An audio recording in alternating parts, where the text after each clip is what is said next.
Buenas antes con licencia. Momento cultural número, no lo recordamos, 35. Hoy vamos a hablar con Lourdes de... los vampiros argentinos. Se habla muy poco sobre los vampiros que abundan en nuestra mitología nacional.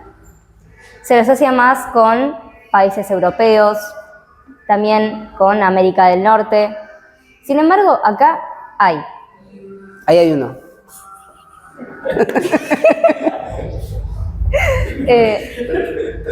Arrancamos con una historia, la cual está basada en hechos reales. En 1972, lo que hoy es la provincia de Mendoza, estaba Villa Los Barriales, donde empezaron a aparecer muertes extrañas de gallinas y cabras. ¿Cómo se daban estas muertes? Aparecían con 2 puntitos en el cuello y completamente vaciadas de sangre. Al principio esto había pasado en una granjita particular. Los vecinos mucho que no se hicieron problemas, si bien tenían sus opiniones al respecto, pero empezó a pasar que se daba en más de una granja. Me meto, esto es un hecho verídico lo que está contando Lourdes, es un hecho verídico que está documentado por los medios y atestiguado por documentación policial de las denuncias que se hicieron. Totalmente. También ocurrió que para comienzos de la primavera, estas muertes se empezaron a dar también en pueblos de los alrededores y los vecinos empezaron a pedir que la policía haga un rastreaje cerca del cementerio de Los Barriales, porque se sospechaba que era un vampiro y que podía estar habitando entre los pastizales alrededor del cementerio. Bueno, la policía va, hace un rastrillaje y no encuentra nada. No encuentra nada. Los vecinos seguían haciendo denuncias porque sus animales seguían apareciendo muertos y un día cae un diario llamado El Andino a entrevistar a quienes daban su testimonio sobre estos rastrillajes o, bueno, quienes habían sido víctimas de sus animales muertos, decían más o menos cómo pensaban que podía ser este animal.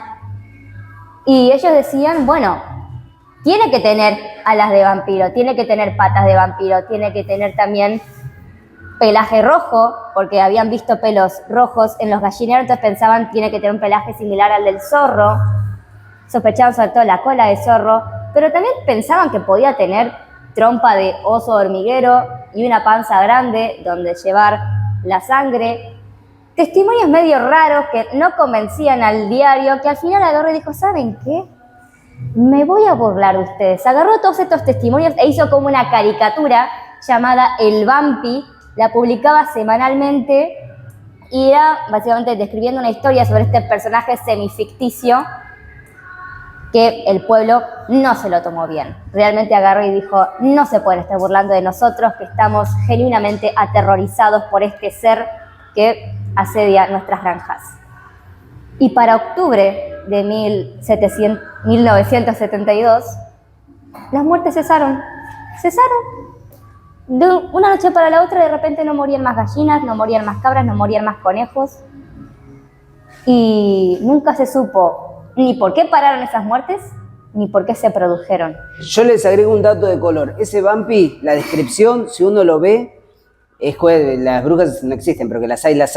Un detalle pintoresco es que es muy parecido al chupacabras. El chupacabras, si uno ve la imagen que de la descripción, es muy parecido al vampi. Y el chupacabras, como se dice, también chupaba la sangre. No quiere decir eso que yo creo en el chupacabras. Lo juro que existe.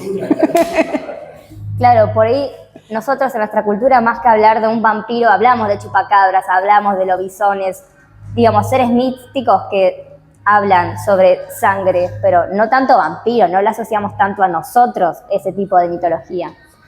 Bueno, y este caso real es el que termina plantando la incógnita. Bueno, ¿existen o no existen los vampiros? Acá, la verdad, no podemos decir si existen o no, pero podemos contar historias interesantes, varias verídicas y otras basadas en nuestra mitología, que pueden ahondar en este tema. El siguiente caso verídico está el enano Belek, que viene a datar de 1980, Era un enano que trabajaba en un circo ahí entre Boedo y Flores. Ocurre que este enano no era muy amistoso con el público, no los trataba muy bien. Y tampoco había un buen trato entre los compañeros, pero se decía, bueno, es un enano, lo están marginalizando, no es de este país, porque a todo esto fue traído de Rumania, Rusia. De Rumania, digamos, de Rumania, pues, tenemos ese vampiro.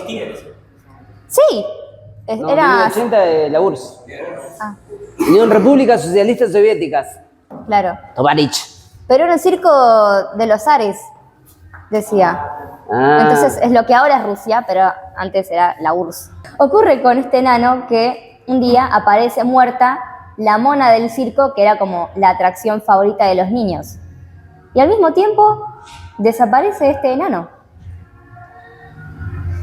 Y cuando lo van a ir a buscar, lo encuentran todo ensangrentado, la parte del hocico. Pobre enano, le mandaste que tiene hocico al enano. Toda la parte de la boca, no sabemos si es realmente humano, así que podemos decir que es un hocico. Quizá tiene su forma humana cuando está con el público. En fin, bueno, no encontraron... No discriminamos a los enanos. No discriminamos a los vampiros. No discrimina ni enanos ni vampiros. Este fue un mensaje Enanos de con Minami. hocicos. No encontraron los restos de la mona, pero sí encontraron a este señor todo ensangrentado, con sangre en su boca. Dijeron, el dueño del circo dijo, 2 más 2 es 4, yo no quiero saber qué pasó acá en realidad, así que voy a desmantelar este circo y este enano lo dejo acá tirado. Bueno, ocurre con el tiempo que en realidad la policía estaba buscando a este enano porque le quería hacer preguntas. Che, ¿qué pasó con vos y la mona? Lo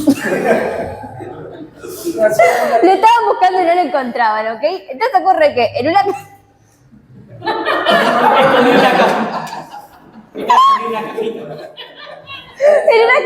de flores, en una canchita de un lugar medio barrial, había unos nenes jugando la pelota y unos nenes ve correr de...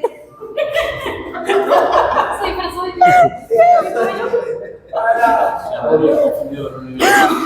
un nene ve detrás de la red a un enano y entonces dice, che, ¿ese no será el enano Belek? Y entonces le avisan a la policía busca al enano y no lo encuentran, se les escapó. Los nenes van de vuelta al mismo lugar a jugar fútbol al día siguiente, vuelven a ver al enano detrás de la red y dicen, ¿saben qué? No lo agarra la policía, lo agarramos nosotros. Lo agarran con la red, le sacan la red a la cancha, lo agarran al enano y dicen, bueno, ahora llevamos a la policía. Y se les escapó el enano. Entonces, al final, nunca se dio explicaciones sobre qué pasó el enano y la mona. Pero se tiene la teoría de que le chupó la sangre. ¿A quién? A la mona. A los nenes. Muy bizarro todo. Bueno. También está la historia de un tucumano, el cual padecía esquizofrenia y por su enfermedad mental su familia termina, no sé si lo saca de la casa. El señor empieza a vivir en la calle desde muy joven. ¿Y qué ocurre? Como bien decía Roque, él se convence a sí mismo de que es un vampiro. Y su modus operandi de conseguir sangre era, él encontraba una víctima. Cuando la persona se iba a dormir a la noche, por lo general se dejaba las ventanas abiertas porque hacía calor, él entraba por la ventana, agarraba a la persona que estaba durmiendo, le pegaba hasta matarla, y una vez que estaba muerta, le chupaba la sangre por el cuello. Le cortaba el cuello y que había la sangre. Sí. Y después se iba. Pero si le cortas el cuello con el cuchillo, ¿por qué directamente vas con el cuchillo? ¿Por qué le pegas? Bueno. No, porque le pegás y te cortás la celular. Ellos siempre, los vampiros atacan con la celular. Una clase sola que hace otra manera de chupar la clase. Pero casi todos los vampiros atacan con la celular. Por eso no era un vampiro declarado. Él le pegaba, lo dejaba dormido en los golpes y después le cortaba con un cuchillo. No había sentido de closet, ¿vale? Y ahí le sacaba la sangre. ¿Qué pasó en la Universidad de Transilvania? Bueno, cuestión que esto también es un caso verídico. Este tipo finalmente lo encontraron en una cueva, lo iban a apresar, el tipo no había puesto ninguna resistencia hasta que lo quisieron sacar de la cueva y se dio cuenta que era de día y en su delirio místico empezó a pedir que no lo saquen porque era Iba a morir. Tenía fotofobia. fotofobia. Claro, se dice que hay imágenes de él jugando al fútbol en Tucumán, cuando era joven, por eso son más allá de que todo una fantasía, pero es un hecho real y el hombre, cuando el delirio le vino después, que creo que fue a ver una película o algo, y de ahí le empezó el delirio místico. Y bueno, por eso no, una persona alienada. Y esto no lo juegues. Bueno, hasta acá serían los hechos verídicos de los que se puede tener cuenta en los diarios de la Nación, pero a partir de acá vamos a hablar sobre lo que es más la mitología. Hay dos seres mitológicos cuyos nombres son indígenas, así que no me los voy a acordar, pero que son una especie de monstruitos que se asemejan mucho a los vampiros. Uno es una especie de búho en realidad, es un ave cualquiera, pero que cuando los brujos, creo que si no me confundo, los araucanos, llegan a hacer alguna especie de magia negra, se convierten en espíritus malignos que chupan la sangre de las personas enfermas. Estos bichos, estos búhos en realidad, cuando se convierten en bichos, parecen como una especie de personitas, pero con orejas muy grandes a lo Dumbo y vuelan con sus orejas. Claro, yo tengo gente que, yo soy re pro mapuche, y tengo amigos que me dicen que vieron esa entidad, es una cabeza con alas, y que chupa la sangre. Y me dije, hay mucha gente que cree en eso, y está bien, cada uno cree lo que le parezca. Sí. Yo soy agnóstico, o sea, imagínense mi opinión sobre la religión. ¿Qué pasa? Uno tiene que respetar las creencias de los demás. No hace falta que estemos de acuerdo. Y hay gente que cree que Jesús caminó sobre el agua, otro puede creer en que hay una cabeza que vuela, y otro puede creer en los Anunnakis. Todas las creencias son hay que respetarlas. Pues, si uno cree, ¿por qué no le voy a respetar lo que cree la otra persona? ¿No?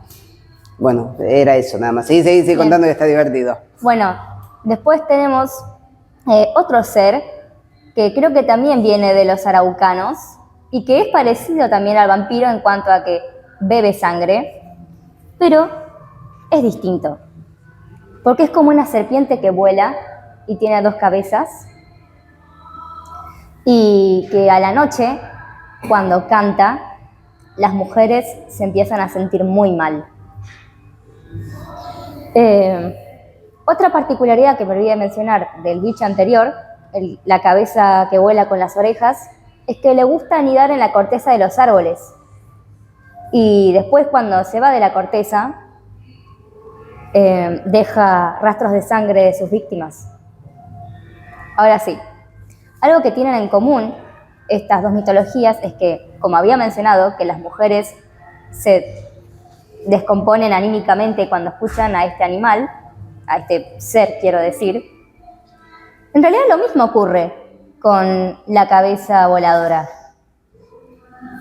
¿Y por qué es particularmente las mujeres las que se sienten mal cuando escuchan este canto? No porque sean cobardes, que es lo primero que puedo pensar, porque honestamente cualquiera se sentiría mal conociendo la leyenda y de repente escuchando ese canto. Pero lo que podemos decir que tienen en común es que la madre de los vampiros en la mitología argentina podría ser Ehei, que es una mujer choronta, es decir, noroeste argentino. del noroeste argentino, sí, indígenas que habitaban alrededor de, ¿cómo?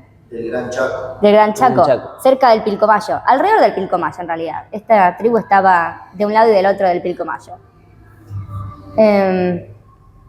Bueno, Eheye era una mujer muy hermosa de su tribu, se dice la más hermosa. Tenía un pelo negro como la noche, unos ojos que centellaban. Algunas versiones dicen que era gordita y que eso era visto como algo lindo. Y un día ocurrió que ella se metió al monte en un momento en que las mujeres sabias recomendaban no hacerlo. Bueno, no sabemos si ella por ignorarlo o simplemente por rebelde lo hizo y le cayó una maldición. Le empezó a doler la panza, pero una especie rara de dolor. No es un dolor conocido por los humanos. Y ella tampoco sabía describir bien cómo era. Bueno, como era tan linda, un día se casa y tiene su luna de miel, claramente. Pero ocurre que después de esa primera noche de bodas, su marido amanece muerto. Y ella no entiende por qué. Y la tribu tampoco. Bueno, lo dan por muerte súbita mientras dormía. Pobre viuda. Se volvió a casar después. Y en esta primera noche de bodas, volvió a pasar lo mismo. Viuda, se vuelve a casar, vuelve a ocurrir esta muerte. Así hasta que el pueblo se empezó a preguntar, debe ser algo que está pasando con Eheye. No puede ser que todos los maridos se le mueran.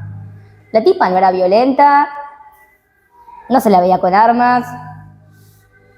Entonces ellos invocan a un dios suyo con cabeza de carancho llamado Ahousa. Este dios carancho viene con la tribu y les dice, yo voy a investigar qué está pasando con las muertes de los maridos de Eheye. Entonces, el dios le hace como un rastreo astral y se da cuenta de que en su panza estaban anidando huevos de serpiente y que esas serpientes de algún modo u otro picarían a los maridos la primera noche de bodas. A través del útero. A través del útero. Entonces, la solución que tiene Ahousa es, chicos, lo lamento mucho, vamos a tener que matar a Eheye. Entonces, la llevan al monte, la rodean con fuego y entonces ella muere chamuscada y también las serpientes que tenía en el vientre, aunque algunas vientres después se le escapan y pueden esconderse en un lago que había cerca, pero la gran mayoría muere. Bueno, después de esta carbonización, va a Ahousa, revuelve entre las cenizas de Eheye y ve que sale volando un murciélago. Y el murciélago lo mira y le dice, a partir de ahora, yo voy a tomar la...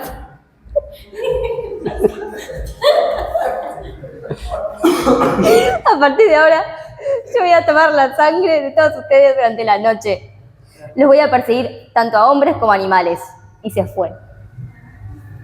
Y esa sería la madre de los vampiros, según la mitología indígena. Y no quiero olvidar un dato de color, que es otro caso verídico sobre un ajusticiamiento a un sospechoso de vampirismo en la época colonial. Se lo conoce como el primer caso de ajusticiamiento, o sea, está documentado eso que fue por vampirismo. O sea, es muy importante que quede dentro de lo que es la ciudad de Buenos Aires, directamente, en la época del Virreinato del Río de la Plata. Muy bien. A este acusado se lo conocía como Hokucha, que en quechua quiere decir ratón, porque justamente él habitaba mucho en cuevas o cerca de los ríos. ¿Qué ocurre con este Hokucha? Hokucha era un mulato oriundo del Brasil, de lo que ahora conocemos el Brasil, antes era una colonia de Portugal. Bueno, Hokucha, cuando viene a la Argentina, él también seguía con su costumbre de vivir de cueva en cueva, de río en río, pero se sospechaba que él era un espíritu maligno que cuando se cruzaba con un viajante lo hospedaba en su cueva, supuestamente para que recargue energías, pero que en realidad terminaba matando al viajante y succionando su sangre. Y que aquellos viajantes que lograban escapar de él terminaban muriendo de una enfermedad misteriosa. De hecho, tenemos justamente que el testigo ocular del ajusticiamiento de Hokucha era un ladrón viajante, el cual no da ningún indicio de haberse cruzado con Hokucha, ni de haber sido víctima, ni nada por el estilo. Pero es una coincidencia muy grande que me llamó la atención. Bueno, este otro testigo ocular, digamos, era ladrón, pero estaba dentro de todo, lo consideraban bueno porque se portaba bien. Entonces, como se portaba bien, le dijeron, mira, si vos cumplís tu función como testigo ocular, te dejamos irte antes de tu condena. Y le dijo, dale, fantástico. Y entonces aceptó. Y ahí está.